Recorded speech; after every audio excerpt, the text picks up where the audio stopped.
Hey, welcome back everyone. It is now January 2nd of 2022, and ever since the very end of The Mandalorian Season 2 and The Bad Batch, a lot of Star Wars fans have truly been looking forward to what Jon Favreau, Dave Filoni, George Lucas, and others really have in store for the new Star Wars universe moving ahead. This is Mike Zero. Make sure to subscribe if you're new to the channel for future Star Wars updates. Also, by the way guys, I am on Twitter at Mike01 if you guys want to go ahead and give me a follow on there. I do post a couple of exciting and entertaining things from time to time and really make sure to interact with you guys further. So now that we're in the new year, this is where Star Wars really is beginning to brew, and I've said this many times before that it's going to take a lot of time and effort by George, John, and Dave to really get the ball rolling for Star Wars. The Book of Boba Fett is the first step. Of course, we had Mando Season 2. That was the real, foundation of how they're going to be respecting and treating the universe in a better way. But the Book of Boba Fett is going to be the very show that is the first step in the right direction. I know that some fans out there unfortunately had a, bad view of the first episode of the Book of Boba Fett, but so far everybody seems to be thinking it's very much entertaining and very much fun to watch, and I'm very happy about that. It does have a couple of moments where it's a little slow, but other than that, I have no real issues. I never expected episode 1 to just drop all the reveals and all the action in one. It's gonna build up.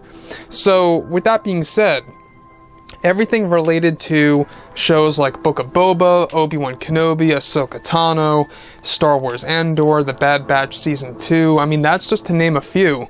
There's a lot of things coming our way at Star Wars Celebration this May that's going to unveil all of the new Star Wars shows that's going to run its way until 2025 at the minimum. So, on top of all of this, what's really all the more exciting is the fact that one of the particular Star Wars TV shows is doing something that is going to a brand new height.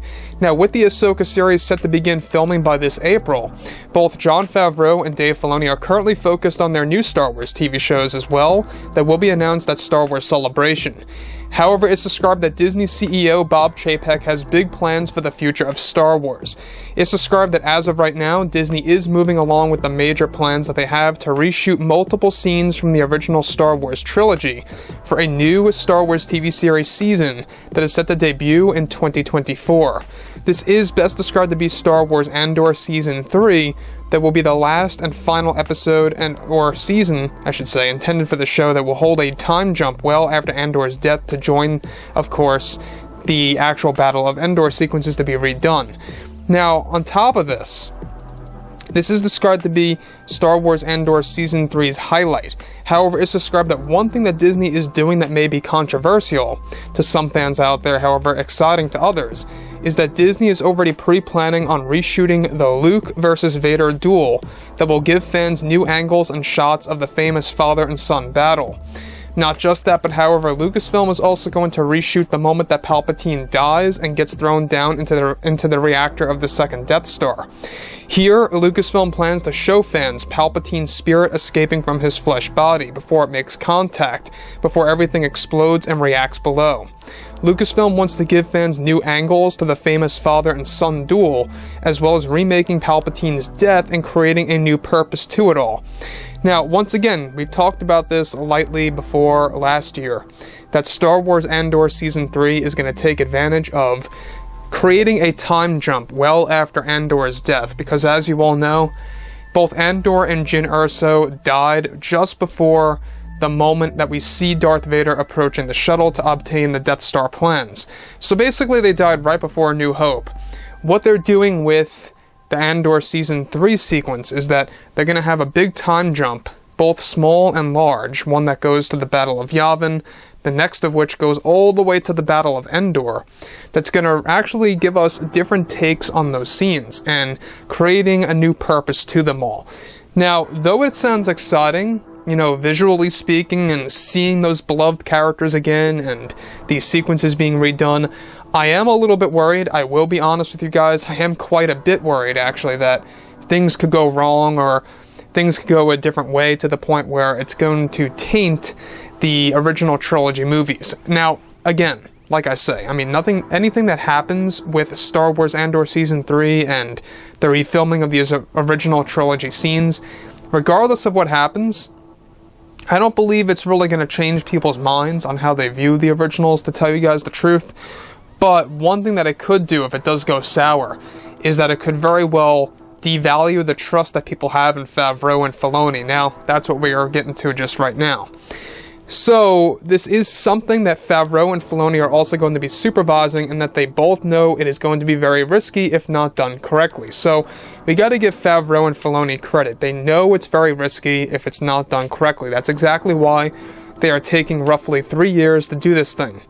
So the plan by Lucasfilm is to provide a totally different view of Palpatine's death, especially a close-up shot of his face, where his spirit escapes his body that is soon to meet its doom. Both John and Dave really want to tap into what the Force power looks like first, by Emperor Palpatine by essence transfer, and how he was able to use it while falling down into the reactor. Given that Star Wars Andor will mainly be about him, the very end of the series, with its 3rd season, is going to focus on the recreation of the Battle of Yavin and the Battle of Endor and all the events that take place during all of it. Now, on top of that, the series is said to hold strong ties eventually to the original trilogy, just as Rogue One did. Now, that's one thing that I do like about Rogue One and Andor, is that the overall theme is, how does it tie into the original trilogy? And I believe that's exactly why Lucasfilm decided to have Star Wars Andor take place before the events of Rogue One. Basically, it is a Rogue One prequel. You can look at it like that. That is exactly what it is. So what we're getting right now is that everything in Andor Season 1, 2, and the first half of 3, from 2022 this year all the way until 24 in the holiday season, it's going to set everything up for these remade original trilogy scenes. The Battle of Yavin and the Battle of Endor. Now again, we're going to be getting both space battles being recreated, the moment between Darth Vader and Luke fighting, as well as Emperor Palpatine's death, and how they can really use that as their own advantage to kind of giving fans a little bit more of a connection to the sequel trilogy, right? Kind of making that really all the more official and known, and boosting the familiarity that Palpatine actually did survive in that very given moment in his own way by essence transfer. A lot of fans don't know that, believe it or not. A lot of casual fans have no idea how Palpatine even came back in Episode 9. It's sad, but nobody really knows. Even a lot of hardcore fans out there don't really know the whole story.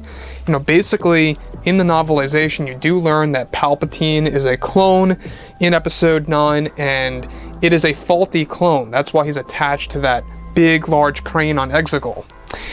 Not just that, his spirit escaped his body and traveled into that faulty clone body. Now, like I say, a lot of fans don't know that, unfortunately.